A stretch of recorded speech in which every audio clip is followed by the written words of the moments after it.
Really do appreciate the members of the KMPDU.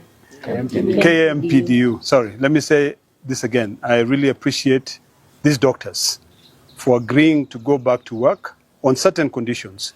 And those conditions, when you listen to them, they are not things which are very difficult to be achieved by a country which seems to be making a lot of money, including paying a lot of bills of the Eurobond.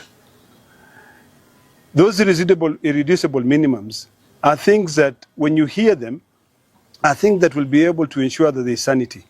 Hospitals are closed. We are losing mothers, we are losing children. And these doctors are only saying, pay us our 12,000 shillings, which the court had agreed. They are also saying, pay the interns money. Now imagine an intern is being paid 20,000 shillings, and that intern is the one who is supposed to take care of you. So we are here, we are happy to have met with them. There are serious challenges, and these challenges, people seems not to be realizing them. Health is devolved. When you go to Machakos County, the hospitals are closed. When you go to Nairobi County, the hospitals are closed. If you go to Narok County, the hospitals are closed, or even if they are open, there are no doctors. These doctors are also saying that we are overworked.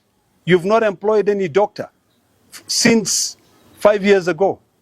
The last doctors who are employed, if you count from the inception of the devolution, they are only less than 1,000. Yet the country is increasing.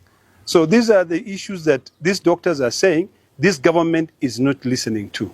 So we've had a meeting with them, and we have agreed that they are ready to go to work only when certain irreducible minimums are met. Pay their 12,000 shillings, which was said. Number two, don't belittle the work which is done by the interns by paying them less than 30,000 shillings, even less than a security officer. You know.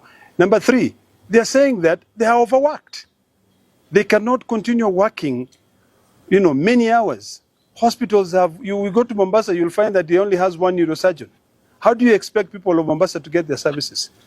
We are also happy that they realize that people are suffering. So to be able to end this struggle that we have at the moment, which we support them entirely, the government must now listen to them. The government must respect court orders.